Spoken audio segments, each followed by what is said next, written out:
कपड़े धोने वाली बहू। शादी के पहले से ही विभा को कपड़े धोने का बड़ा शौक था। कभी नल के नीचे तो कभी तालाब के पास। अरे मेरी नीली वाली लुंगी नहीं दिख रही है।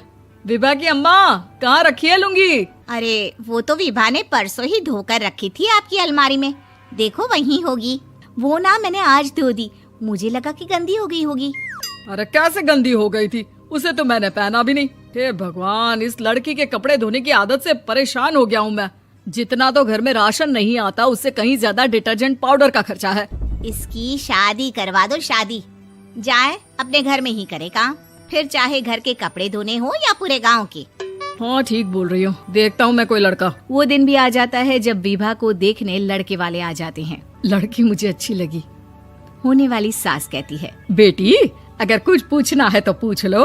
वैसे तो हमारी लड़की बहुत ही शर्मीली है, जो बोल दो वो मान लेती है, इसे क्या पूछना होगा। अरे कैसी बात कर रही हो माँ, मुझे इन लोगों के घर रहना है, सवाल तो कई है। हाँ हाँ बेटा, पूछ लो ना, क्या पूछना है। आप लोगों के घर कपड़े कौन धोता है? सास का मुंह बन जाता है। देखो, अगर तुम ये कहना चाहती हो कि तुम्हें कपड़े धोने नहीं आते तो सुन लो, कपड़े मैं ही धोती हूँ, लेकिन तुम्हारे आ जाने के बाद मैं रुमाल तक नहीं धोऊंगी। अरे चुप रहना भाग्यवान, बहू बेचारी घर आई नहीं, उसे डराना शुरू कर दिया। वो क्या है ना बिटिया, अभी तक तो ये कल्लू की माँ ही धोती थी, लेकिन अब तुम्हारे पापा तो दहेज में वॉशिंग मशीन देंगे ही। तभी विभा की माँ बोल पड़ती है, सवाल भी पूछा तो क्या। वैसे भाई साहब, मशीन की तो फिर भी कपड़े धोने की कैपेसिटी होती है। मतलब जो बिटिया दे रहे हैं ना विभा, इसे कपड़े धोने का बहुत शौक है। ये आप लोगों के क्या, आस पड़ोस गांव मोहल्ले सबके कपड़े धो दे और उफ तक ना करे। बाहर देखा नहीं आपने कितने कपड़े सूख रहे हैं? सब हमारी बिटिया ने ही तो धोए हैं। बस भी करो ना माँ, शर्म आ रही इतनी तारीफ सुनकर। और तो और एक दाग निकाल कर दिखाओ तो मान जाऊं। हाँ अच्छा, माफ करना बेटा, मैंने गलत समझा। हमें तो रिश्ता बहुत पसंद है। और ऐसे जुड़ जाता है रिश्ता कपड़े धोने का शौक रखने वाली विभा का। उसकी शादी हो जाती है कोयला फैक्ट्री में काम करने वाले कल्लू के साथ। शादी के बाद अचानक विभा चिल्लाती हुई सास के पास आती है। सासू माँ, अरे सासू माँ कहाँ है आप? ये तो धोखा है, धोखा दिया आप लोगों ने मुझे। इसे ससुर के चक्कर के बारे में पता चल गया। अरे तो उसमें तुझे क्यों धोखा मिला है? अरे नल में पानी नहीं आता, कपड़े कैसे कब धुलेंगे? अच्छा, तू पानी नहीं आ रहा उसकी बात कर रही है। तो आपने क्या सोचा? कुछ नहीं। अच्छा, तेरी माँ ने कहा था कि कपड़े धोने का शौक है तुझे, याद आया मुझे। शौक बोलकर कपड़े धोने वाले मेरे जुनून को कम ना आके सासू माँ, कपड़ा धोना मेरा गुरूर है। तभी पति भी वहाँ आ जाता है। अभी मैंने इसे सनी देओल की फिल्म दिखाई है, उसी के डायलॉग मार रही है माँ। अच्छा सुन, साफ बता रही हूँ, पानी सुबह 4 से 6 और शाम को 10 से 12 आता है, समझी? विभा टाइमिंग सुनकर हैरान हो जाती है। ये क्या भूतों का मोहल्ला है? सुबह 4 बजे उठकर कौन कपड़े धोता है? 4 बजे टंकी में पानी जाता है, फिर सारा दिन धोना ना, किसने मना किया? अरे कैसी बात कर रही हैं? 200 लीटर की टंकी में कितने कपड़े धो लूंगी मैं? सुबह ही उठ जाऊंगी मैं। अब क्या था, विभा सुबह 4 से लेकर रात के 12 बजे तक कपड़े ही धोती रहती। एक रोज सास पड़ोस से निकलकर कहीं जा रही होती है कि साथ वाली कहती है, हाँ कल्लू की माँ, जरा ये बताओ कि 2 साड़ी है, 2 ब्लाउज और एक पेटीकोट और एक नाड़े वाला लंबा कच्छा। हाँ तो?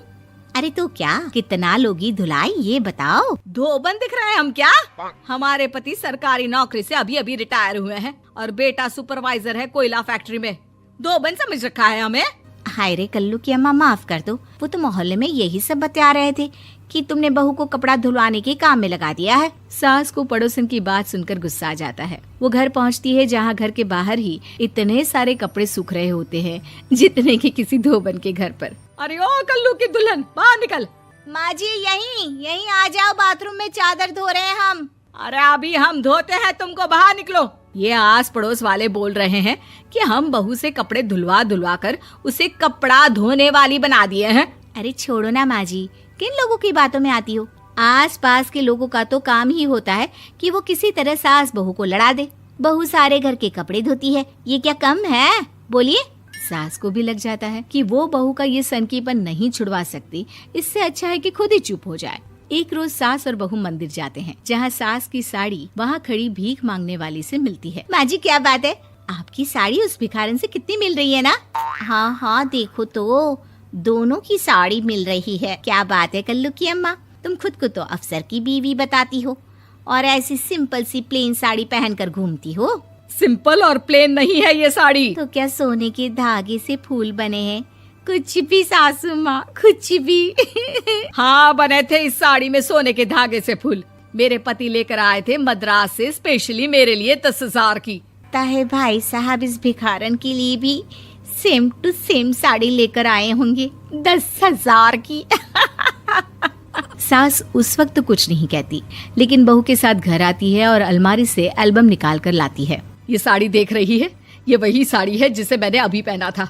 इस साड़ी में ये जो चमकदार फूल दिख रहे हैं ना, ये सोने के धागों से काटे गए हैं। लेकिन तू लोकल वॉशिंग मशीन ब्रश से घिस घिस कर सारे फूलों को निकाल कर साड़ी प्लेन कर दी।